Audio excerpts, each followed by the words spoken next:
10:10. Hey folks, I'm live. Get ready to talk on the radio. I'm getting ready to call the station.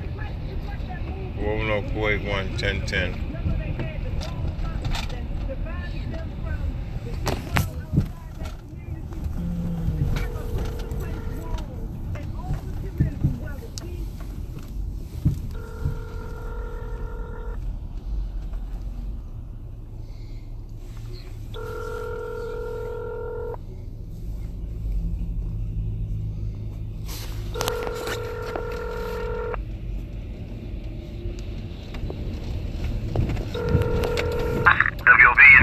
Larry Wallace. Alright, hold on, sir. Hey, what's going on, Larry? Alright, how you doing? Thankful, 15, let me just say before I get off the head, right? Yeah, I'm coming in with this, and thank you for paying for my membership. Oh, that's right, because I need you on there. We're going to talk about that, yes. Come back in after this break, guys. 410-481-1010. I want to hear from you guys. I see you, Brother Bay. I see you, Larry Wallace, the celebrity trap driver, and Brown for Sandtown.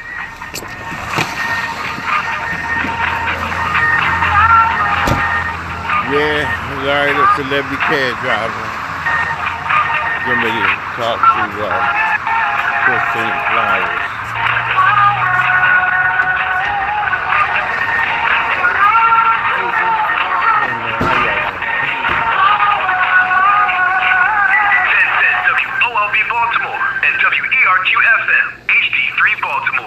Can I have 2 slices of pizza when you get a chance?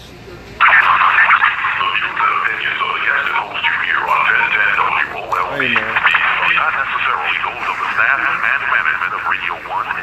Napkins in the back?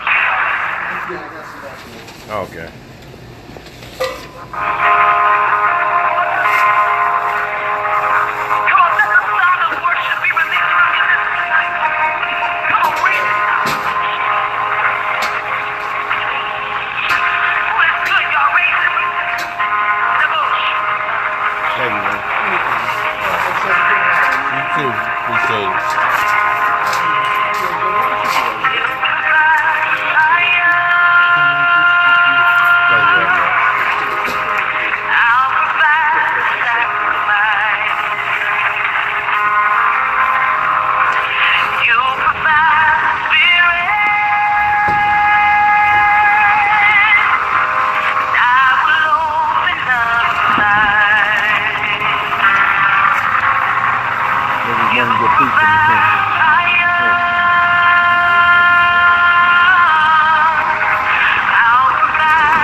One of the things, an initiative that, as the Assistant Secretary of the NAACP, see, I knew some special people like Sister Dorothy that needed to be members of the NAACP, and that's another avenue in our city that we should not only look at the historical problems of it, but look at the new page that's being turned, look at the new direction. Are you a member of NAACP?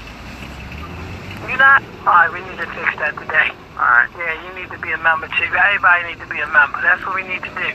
Because when we think about things like the NAACP, it could also give us that platform for doing some things in our city and being able to partner and collaborate with each other and connect the dots.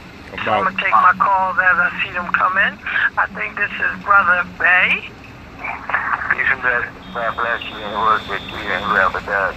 You know, the reason I've been doing this writing, you know, I deal with crime, drugs, and violence prevention. And program that deals with psychology and sociology of criminology, psychology and sociology of penology, the psychology and sociology of re-entry, and more important than that, psychology and sociology of adult criminality and child delinquency. My research has indicated a lot of young folks who are off the hook. You understand, they replicate that mentality you know, from their parents. So I just want to get, you got my information, right? Oh, sister. I think I have your number and I had it in my old phone. I'm gonna make sure. Let me make sure I get it. I can give you my email. When you hang up, you can get a number to Jason. Yeah, I can get my number right now so you have it, because I'm sitting here doing a training and heard y'all, so I'll call you. My telephone number is 410-262-4456. My email address is thinkingdestiny@yahoo.com. That's THINKINGIS Destiny, DESTINY@yahoo.com. You and those who are doing and who continue to do things in our community, we need to come together, have communication, coordination, collaboration, and not about me, but I got a project that's called Community Search the Sea. Damn it, it ain't for me. I'm not the community, for those who are doing the good work. So those who heard, those who know me, feel you, the power, whatever else. That's right. Thank you, Brother Jay. And that's what it's about, Baltimore. Like, really, you know, we really got to get in tune with the programs, what they offer to the individuals that we engage with daily. Whether it's me and a homeless person that's dealing with a substance abuse crisis, or me and a homeless person that's dealing with a mental illnesses. We have to be able to engage on the streets, like we have so many individuals out here, but then we have the individuals that desire to be out there, but have that fear factor sometimes. Sometimes people are fearful of engagement. I see people that's fearful of dealing with homeless people. So I can imagine how some people are fearful of going on that corner and really engaging that brother that they feel like he could be standing there smoking, he could be standing there with a mug on his face that's looking like far-fetched, don't say nothing to me. One of the things that is so important for us to come together is so that these resources can be solutions. Go on the radio. If you're going on that corner and engaging that brother, we can't just continue to go on the corner empty-handed. We can't go on that corner and don't know who to sign Charlie up for work. Charlie, come to my office tomorrow and let's do this. Because Charlie may come and he's prepared to walk away from that wicked ways, you know, that they talk about. Walk away for something, but we have to be equipped and prepared to handle that outcome as that community leader or that organization. So that's really important. You won't give it to your pizza? Learning and providing, but some of us need to learn. Like if you don't, like a lot of people, and I'm talking from as a homeless advocate, I see some people when they come in to feed or see what I wanted you to do, right? I wanted you to listen to me and record me like this and hold this and turn it in here and shine it on me. Hold it like this. So that's what it takes, like you're saying. You see, it's live. Individuals, and with me, I'm learning, look, if I got somebody and I know your program can help them, I'm going to refer them and say, hey, can you help me with this person? Because my resources may be limited. Or matter of fact, to top it off, if I know you are that privileged funded program, like some of us are, they're privileged to have the funds, so we ain't going to get into all of that. I just want to get into some accountability that you can provide the services that you're being funded to do. That's where accountability comes from, and that's where the solutions will come from in the streets. Because if even on Pennsylvania Avenue, you know, it ain't about just standing up there preaching or talking. You got to walk amongst them, engage them, help them, give them that solution out of that situation, and be prepared to handle it. Because they're looking for a way out. You already on top of it. Let's see what Brown. We see Larry going to come in as we get to talk. Brown from Sandtown. I feel like I was looking for you one day. How you doing? I was like, can somebody, who are you? Like, where's Brown from Sandtown? Well, Brown from Sandtown, that's some good information. Yeah. That you shared about Malvin's building. Oh yes. Yeah. Because I can remember we all got together and we did a lot of work over there. Yeah. And he always wanted apprenticeship, a training program. Wow, yep. And if you ever listen to some of his lectures, he used to always stress that was his goal, to turn that building into a training facility. Well, you should know the tears was all in my eyes this morning. Absolutely. Yeah. Even the buildings beside him. Yep. He housed a lot of people that was homeless. Yep.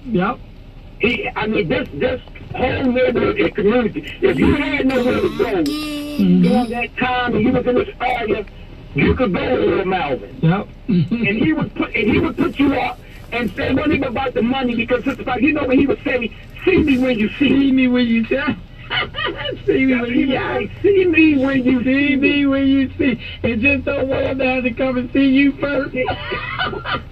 That's right. And you know something else, Sister Father, what he wanted in that building. Yes. He built some wrought iron steps. Yes. And he built a second floor. Yep. And he said, I want to put a restaurant in here. Yes. And I want to call it Eating on the Top. You know what I seen today. I was like, I'm sitting there and the brother unfolded the layout. And I said, wait a minute, that looked like Malvin building. And it was his build. So I'm like, again, we got to see the bigger picture when we're talking about generational and legacy type stuff. Yeah. Like, we just the vessels that are here. We don't know who could be sitting at a table watching something that we was a part of. And I like this. It's a perfect location. Yep, perfect. Perfect location. Well, you got to make sure you take my number. Because I was like, wait a minute, he's such an inspiration. You don't let a good spirit go. I said, I don't need, who's Brown from Sandtown? I want to reach out to you, Sister Flower. Reach out to me then. Thank you. Okay. 410-481-1010. Do call in, guys. And let's have some real talk Baltimore. And then we're going to go into now, we're going to talk about some, and then this is something that I learned today too. Like sometimes when myself or others, the media do play a real serious part in our city. And sometimes the media is there for confusion. I mean, look, for example, how they took the big picture of your store, Ringo, your store, but forgot that it was 38 other yellow tags of shelves at the other store. Yeah. So sometimes our media love to say things in their own terminology and ways.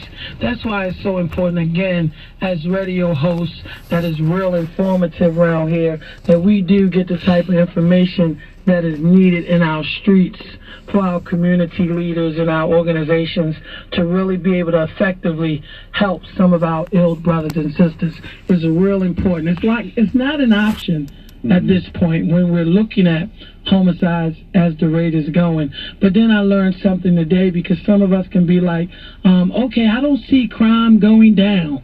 I don't see crime going down. Why do people say crime is going down? Because when you think about it, overall, they are targeting some of the higher crime areas. And in these higher crime areas, if crime is trickling down and the percentages is going down, and then you have a 6 people shot on a corner at Shirley and Park Heights, then it's going to appear to us as everyday people that's out, it's going to appear to us that crime is not going down. But you got to remember, when people is working on the infrastructure of the city in the bigger picture, crime is going down if it's going down 24% over here and 27% over here. But then an incident happened like, wow, 8 people get shot in one day. Now everybody like, no, crime ain't going down, crime is up. So we got to start understanding to run a city. And I'm serious.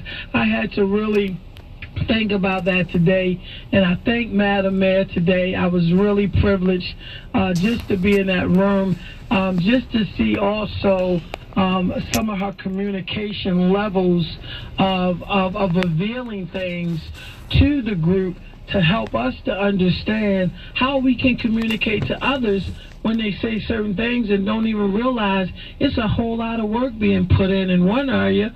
We just may not see it at the level that we want to see it on the surface, because some of us are so passionate and so deeply caught up in it, we just see what we see every day. So we got to start looking at that process. And I want us to be able to go and put Larry on now. Larry, you on? This is Brown from Sandtown. Brown from Sandtown? I thought you was Larry Wallace. I'm Larry Wallace. Brown from Sandtown. That's my main man, Brown from Sandtown. I want us to be able to have the opportunity, because you know, the day of this incident, Ringo, was so funny. Larry was supposed to be taking me to the market, but you know he's the top Baltimore City investigator. He's the best #1. Give him 20 applause. Yeah. He is the guru of everything in this city when it comes to breaking news. I know. And I'm excited about that, because the other day when he detoured me from the store and was coming to check on you, because he like, Ringo is in the middle of all the shooting. I said, what? And then we got up there, and you know, just to be on the scene and see all of those yellow strips of where gunfire had took place, like 41 strips just laying all in one store, and like 1 or 2 in front of your store. I just felt like we was in a movie. I was like, who in the world could have been doing all of this shooting on one corner, and everybody just got hit in a leg or arm? I said, Lord God. And then to know you was involved, I say, see, that angel was up here. See, God got away. God got me up there. I'm like, why you got me up here? I don't want to be up here. You in there pretty much applying first aid to one of the individuals that had been shot. Like, what could that have been like? Because who wants to be the first on the scene? Like, you was there before ambulance, police, or anybody. Like, that alone is traumatizing. Yeah. You know, Ms. Flowers, let's clear this up. Yes. Now, the shooting and all that happened outside the store. Didn't happen inside. People just ran from cover and ran in the store. Nowhere in front of the store. Not in front of the store. They were just down away. But they were just running for cover. Yeah. So everybody should have been running for cover, all of that. So basically what I was telling Channel Fox 45 News, and Ringo was telling 3 times that he didn't apply. It wasn't him. His employees did. Yeah. Ringo, let us know exactly what happened. Yeah, some of my employees. The story got twisted. Some of my employees applied the things, you know, help the person out. You know, they changed the whole story around. What I said, they said what they wanted to say and twisted the whole story around.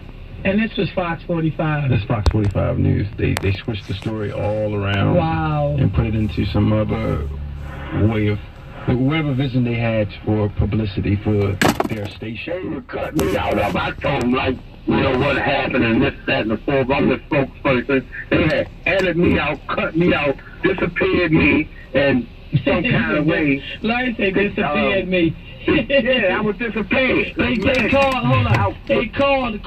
cropped you out, I think. Yeah. Well, it wasn't right. What happened to him, Jason? Because Larry was all geared up, had the microphone and everything on. They was asking him questions, and Jason, when the news came on, there was no Larry. I'm mad. And then Ringo told Fox 45 News 3 times that his employee applied that. And then they said that he applied and they picked the people up. Yeah. That was a way of, I guess, they got to have publicity. I mean, and twist it. And it makes me, I don't want to admit to it, but fake news. Fake news. Is that true? Yeah. Is that true? Sensationalized. Wow. Yes.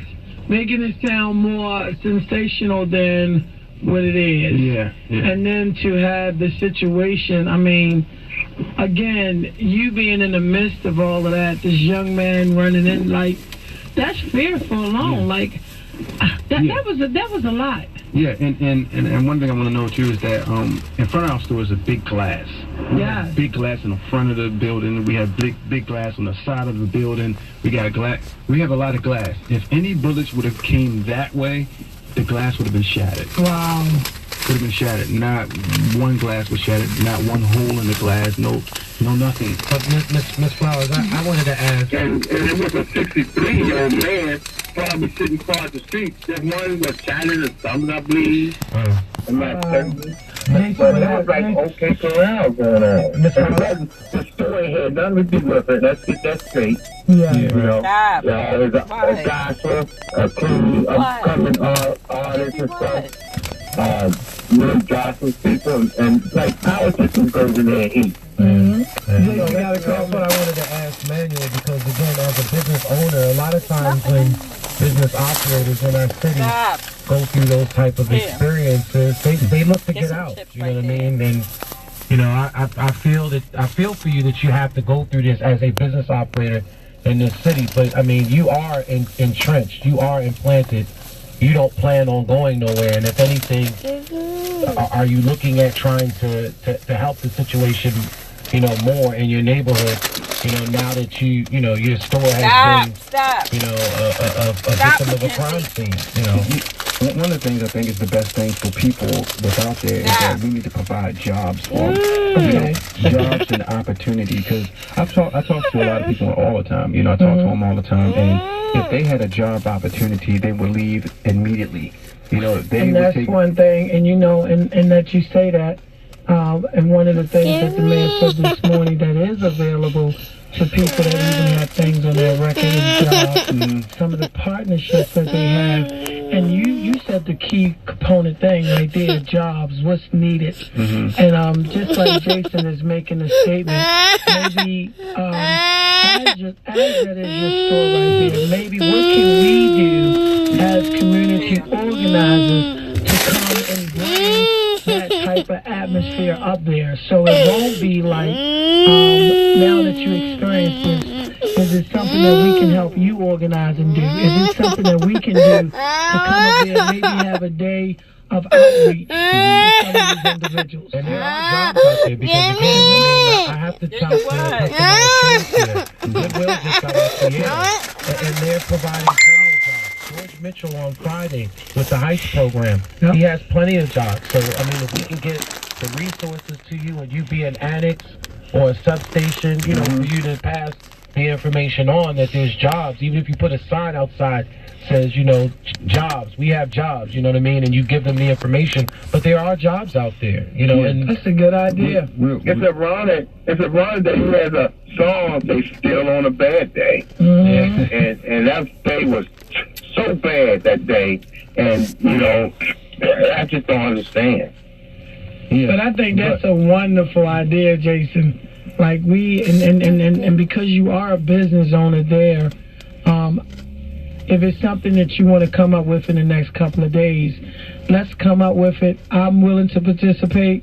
Jason's willing to participate.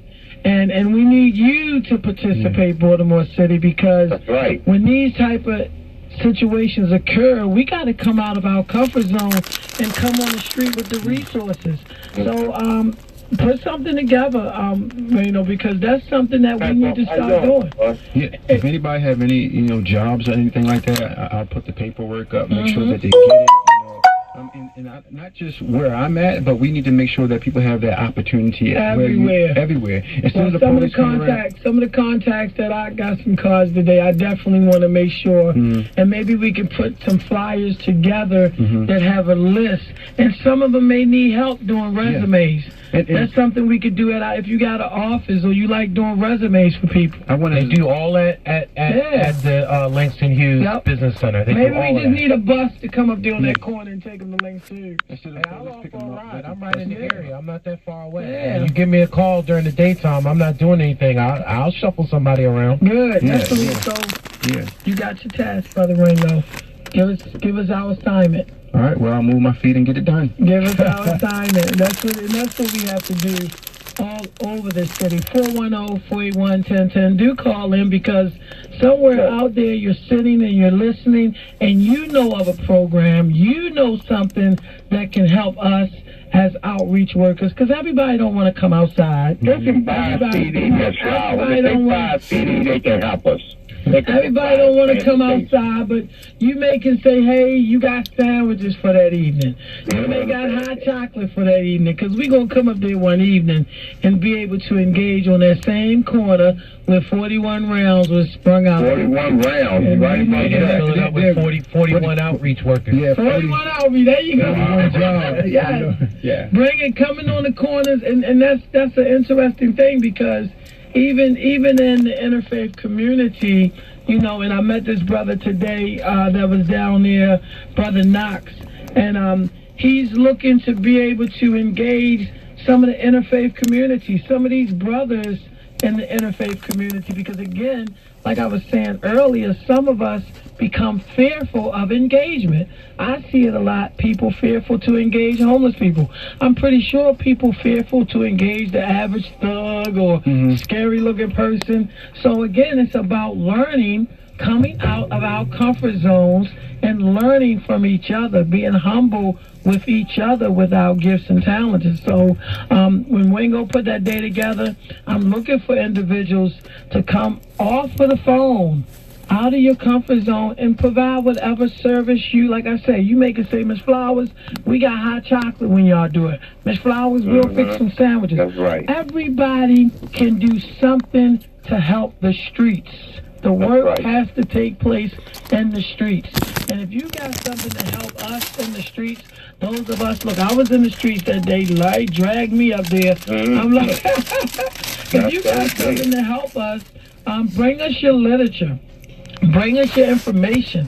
Bring us what help people to access your program. And while we at that, I want to also put out there, Brother Bilal, and bless him. I'm going to say bless him, because he has, that's right, he has a clinic as well, and Alminga's Health Life. And if you're looking, or again, you running into that person that's out on these streets, falling over, bent over, need help, it's all about engagement. So, and one of the things, you know, I had an opportunity when I was outside, early bird in the morning, because we had a death at the Garrison One Stop. Rest in peace to Brother Moshaya. And I'm up there that morning, and everybody putting cards in the door, and then here come Brother Bilal, just really up there engaging, because that's the area where there's a lot of drug trafficking. There's a lot of people that's dealing with substance abuse in that area. So if you, again, this is Brother Bilal program, 240-204-5594. He is located in the 2200 block of Garrison Boulevard. These are the type of programs that we need to make sure. I got a handful of these. Bilal will bring some more. We need to make sure that people are not just operating these programs to get the funding, but they're ready to render the services. It's about accountability. As a community organizing leaders, we have to bring about accountability, because our people are dying every day. Yeah, and it's a serious matter. This substance abuse is no joke. Like it draws people in so many different areas, and it's plaguing our city to create scenes like we seen up there the other day. Yeah. You know, so we got. How can someone, you know, reach you and put you the car so you can keep going and sponsor your show and keep these good airways running? We're gonna keep. People need to help you. How can they help? They can always go to our website, www.helpbaltimoreshomeless.org. But I always put my number out there, Larry. I'm on Facebook, Early Birds. You can text me, 410-365-5567. And you know, Larry, it's just so great to be in that position now to know that it's time to give back. That we got to come out, we got to do what we have to do. Free, Miss Flowers. And if they can hurry up and donate now before the New Year, they can get a tax write-off. Look at that. You heard it. Who told you that? Write-off before the end of the year. My best friend always learning something. You say the tax write-off for the end. That is definitely a thing because a lot of people give to big corporations. Yes, we do take donations at the end of the year for tax write-off. Thank you, Larry Wallace. Put that information out there again because 410-365-5567. And again, you know, everybody has to be focused givers. Sometimes, you know, everybody has the desire to give. Everybody has the desire to help. But we need to make sure that we are focused on helping those who need to be touched with a solution. And that's one of the most important components. Partnering and collaborating with other programs is something that we need to look into more, Baltimore City. So stay tuned as we will be back after this break. Call in 410-481-1010 because I know that a lot of times we can call and talk about things that we want to have the top of this conversation. But now we want to talk about solutions and how we can come out of our comfort zone, get off of these phone lines so much, and let's put some work in place. We already got a talent, and rather working on it while we at it. Have a great day.